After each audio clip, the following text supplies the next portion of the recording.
తెలంగాణ శాసనసభలో కాంగ్రెస్ ప్రభుత్వం ఈరోజు వార్షిక బడ్జెట్ను ప్రవేశపెట్టింది. ఇదే బడ్జెట్ పట్ల ప్రతిపక్ష బీఆర్ఎస్ పార్టీ విమర్శల అస్త్రాలు సంధిస్తోంది. ఈ బడ్జెట్ కేవలం ఇష్టమని కళలు చూపించారు తప్పితే తెలంగాణ ప్రజానికానికి ఏమాత్రం ఉపయోగం లేని బడ్జెట్ అని కూడా ప్రతిపక్ష నాయుడు కేసీఆర్ అభివర్ణించారు. ఈ వ్యాఖ్యల పట్ల కాంగ్రెస్ పార్టీ ఎలా స్పందిస్తుందో తెలుసుకుందాం. సరే, మనం చూసాం కొద్దిసేపటి క్రితం కేసీఆర్ ఈ బడ్జెట్ పట్ల ఘాటుగా స్పందించారు. ఏం చెప్తారు ఆయన కౌంటర్, ఏం సమాధానం ఇస్తారు? ఆయన 10 సంవత్సరాలు ఊహా ప్రపంచంలో ఊహల బడ్జెట్ను పెట్టి పేపరుకే పరిమితమైన బడ్జెట్ అది. 10 సంవత్సరాల బడ్జెట్ పేపర్లో వేల కోట్లు పెట్టినామని చెప్పుకొని కార్యరూపంలో ఒక్క పైసా కూడా విదల్చలేనటువంటిది టీఆర్ఎస్ ప్రభుత్వం ప్రవేశపెట్టిన బడ్జెట్. అది అసెంబ్లీలో కూడా నేను చెప్పడం జరిగింది. మరి ఈరోజు వాస్తవిక బడ్జెట్ ప్రజల ఆశలకు ఆశయాలకు అనుగుణంగా అభివృద్ధికి సంక్షేమానికి నిదర్శనంగా పెట్టినటువంటి బడ్జెట్ ఇది. మా ముఖ్యమంత్రి గారు చాలా శ్రమించి ఆర్థిక శాఖ మంత్రి గారు రూపకల్పన చేసినటువంటి బడ్జెట్ ఇది.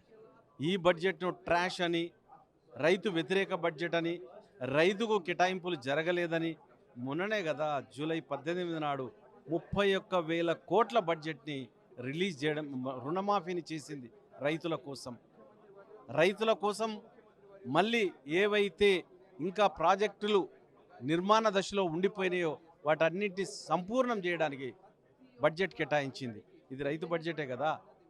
రైతుల కోసం అహర్నిశలు కష్టపడే ప్రభుత్వం ఏదైనా ఉన్నది అనంటే అది కాంగ్రెస్ ప్రభుత్వం. ఆనాడు 2004లో రాజశేఖర్ రెడ్డి గారు రైతులు బాధపడుతున్నారని రుణమాఫీ చేసినారు. ఈరోజు కాంగ్రెస్ ప్రభుత్వం రుణమాఫీ చేసింది. ఆనాడు విద్యుత్ బిల్లులను మాఫీ చేసింది. ఈరోజు కాంగ్రెస్ ప్రభుత్వం కూడా చేసింది. ఇది రైతు ప్రభుత్వం. కేసీఆర్కు మతి భ్రమించి వయసులో పెద్దోడైపోయినాడు. ఏం మాట్లాడాలో తెలియక అందరూ నేను చేసినట్టే బడ్జెట్లో అంకెల గారడి చేస్తారని అనుకుంటే తప్పు, పొరపాటు. ఆయన నెక్స్ట్ టైం అసెంబ్లీకి వచ్చిన దగ్గర నుంచి కూడా ప్రభుత్వం మీద పోరాటం ఉధృతం చేస్తాను, చీల్చి చెండాడుతాను అని పదాన్ని ఉపయోగించారు. ఆయనకు కొంచెమన్నా సిగ్గుండాలి. మొన్ననే ప్రజలు చీల్చి చెండాడి అక్కడున్న ఆయన తీసుకొచ్చి ఇక్కడ ప్రతిపక్షంలో కూర్చోబెట్టినారు. ఇంకా మమ్మల్ని ఏం చీల్చి చెండాడుతావు? చూద్దాం. నువ్వు ఫస్ట్ అయితే అసెంబ్లీకి రా, మొదలు పెట్టినావు కదా, చూద్దాం. మీరో మేమో అదే అసెంబ్లీ లోపల తేల్చుకుందాం. నువ్వు చీల్చి మమ్మల్ని చెండాడతావో నిన్ను చెండాడతామో, నువ్వు చేసిన అక్రమాలను ఒక్కొక్కటి మీటి గడ్డ నుంచి మొదలుకుంటే నువ్వు చెప్పినటువంటి గొర్రెల పథకం దాకా, చేపల పథకం దాకా ఇంకా చాలా స్కాములు, ఫోన్ ట్యాపింగ్ విషయమే తీసుకుందాం, అన్నీ ముందుకు తీసుకొద్దాం. నిన్ను చీల్చి చెండాడమా, మమ్మల్ని నువ్వు చీల్చి చెండాడతావో తేల్చుకుందామని తెలియజేస్తాం. Thank you sir. అది పరిస్థితి.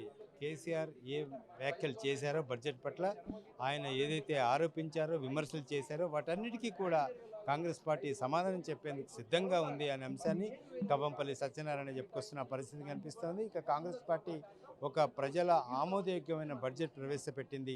ప్రజల ఆకాంక్షలు నెరవేరే విధంగా ఈ బడ్జెట్లో కేటాయింపులు పొందుపరిచాం, వీటిని విమర్శించడం సరికాదు అనే అంశాన్ని కూడా కవ్వంపల్లి చెప్పుకొస్తున్న పరిస్థితి కనిపిస్తోంది.